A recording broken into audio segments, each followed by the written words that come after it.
आज की इस वीडियो में हम सुनेंगे करवा चौथ की पौराणिक कथा।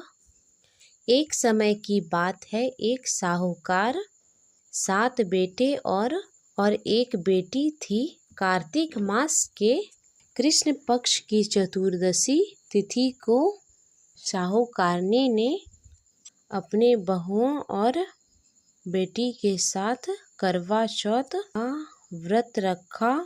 जब साहूकार के बेटे भोजन करने बैठे तो अपनी बहन से खाना खाने को कहने लगे, तो वह बोली, भाई अभी चांद नहीं निकला, मैं चांद को अर्घ देकर ही अपना व्रत खोलूंगी। साहूकार के बेटे अपने बहन से बहुत प्रेम करते थे। वह उसे भूख से व्याकुल देख नहीं पाए। उन्होंने नगर के पास एक पहाड़ी पर दीपक जलाकर चलने की ओट पर रख दिया और बहन से बोले, देखो बहन, चांद निकल आया है, अब अपना तुम व्रत खोल सकती हो। साहूकार की बेटी दौड़ी दौड़ी अपने भाभीयों के पास गई और कहने लगी, भाभी देखो चांद निकल आया, चलो व्रत खोलते हैं। यह सुनकर भाभियां बोली, बाई सा, ये तो आपका चांद निकला है, हमारा चांद निकलने में अभी समय है। भूख से व्याकुल साहूकार की बेटी चांद को अर्घ देकर भोजन करने बैठ गई। जैसे ही उसने पहला निवाला तोड़ा तो उसे छींक आ गई। दूसरा निवाला खाने पर तो उसमें बाल निकल आए और तीसरे निवाला तोड़ते ही उसके ससुराल से बुलावा आ गया। पति बीमार है, जैसी भी हालत में है, तुरंत ससुराल पहुँचे। माँ बेटी को विदा कर जब बक्से में से कपड़े निकालती है तो बार बार काले और सफ़ेद रंग के कपड़े निकलते हैं। वह घबराकर अपने बेटी से बोली, बेटा रास्ते में जो कोई भी छोटा बड़ा मिले सभी के पैर छूती जाना, और जो कोई भी तुझे सदा सुहागन होने का आशीर्वाद दे वहीं अपने पल्ले में गांठ बांध लेना। बेटी बोली, ठीक है माँ, और वे अपने ससुराल की ओर चल दी। रास्ते में जो भी उसे मिला वो सबके पांव छूती गई। सभी ने सुखी रहो, खुश रहो, पीहर का सुख देखो, ऐसा आशीर्वाद दिया। देखते ही देखते वो अपनी ससुराल पहुंच गई। ससुराल के आंगन में छोटी ननद खेल रही थी। जब उसके पास गई तो उसने आशीर्वाद दिया, सदा सुहागवती रहो, पुत्रवती हो। ये सुनते ही उसने अपने पल्ले पर गांठ बांध ली और अंदर गई तो देखती है उसके पति का सब रखा है और ले जाने की तैयारी हो रही है। वो बहुत रोई। जैसे ही उसके पति को ले जाने वो रोती हुई बोली, मैं इन्हें कहीं नहीं जाने दूंगी। जब कोई नहीं माना तो बोली, मैं भी इनके साथ चलूंगी।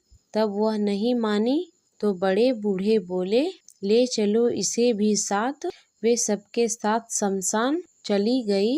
अंतिम संस्कार का समय हुआ तो बोली, मैं इन्हें नहीं जलाने दूंगी। सभी लोग नाराज हुए और बोले, पहले तो अपने पति को खा गई, अब उसकी मिट्टी भी खराब कर रही है। लेकिन उसने किसी की नहीं सुनी और अपने पति को लेकर बैठ गई। परिवार के बड़ों ने निर्णय लिया कि इसे यहीं रहने दो, एक झोपड़ी डलवा दो। वे उस झोपड़ी में अपने पति को लेकर रहने लगी।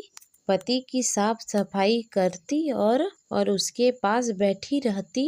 दिन में 2 बार उसके छोटी ननद खाना देने आती। वो हर चौथ का व्रत करती और चांद को अर्घ देती, और जब चौथ माता आती तो कहती, करवो ले भाइयों की प्यारी घड़ी बुखारी करवो ले।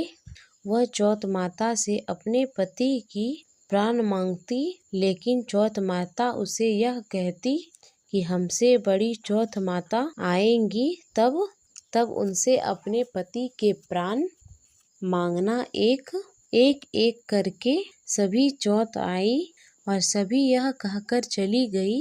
अश्विन की चौथ माता बोली, तुमसे कार्तिक ये चौथ माता तुमसे नाराज है, तेरा सुहाग वही लौटाएंगी। तू उनके पैर मत छोड़ना और 16 श्रृंगार का सारा सामान तैयार करना। जब कार्तिक की बड़ी चौथ करवा चौथ आई तो उसने अपनी छोटी ननद से 16 श्रृंगार का सामान मंगवाया, करवे भी मंगवाए। जब सास को यह पता चली तो वो बोली, पागल हो गई है, जो मांगती है दे आओ। साहूकार की बेटी ने करवा चौथ का व्रत रखा। जैसे ही चौथ माता प्रकट हुई, बोली, करवो ले भाइयों की प्यारी, करवो ले घड़ी बुखारी, करवो ले दिन में चांद उगाने वाली, करवो ले। उसने उनके पैर पकड़ लिए और बोली, माता मेरा सुहाग वापस कर दो।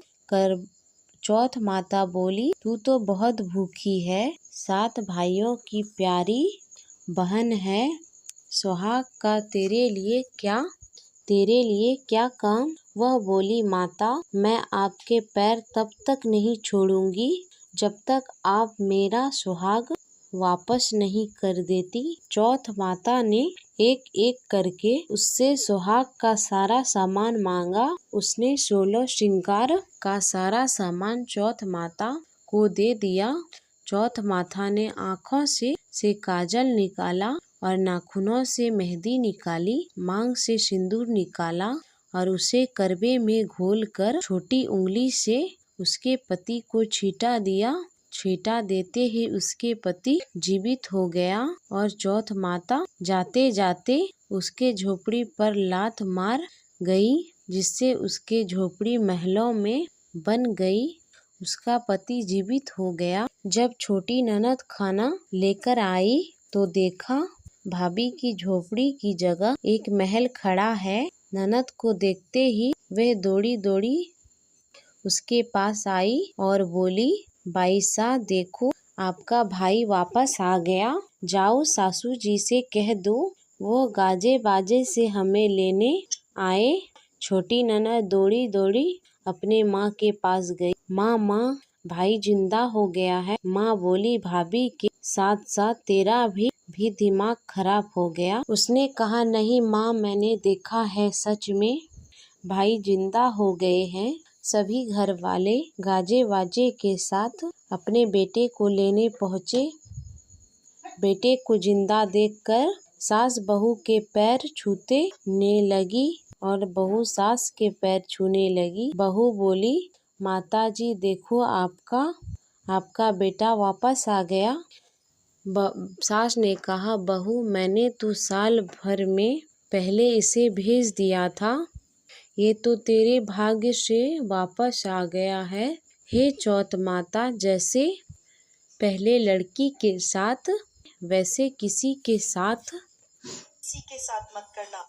मत करना और जैसे बाद में उसे अमर सुहाग दिया, वैसे ही इस कथा को कहते सुनते अथवा सुनाने और ओंकार भरते सब पर कृपा करना। जय चौथ माता। सब पर कृपा करना। जय चौथ माता।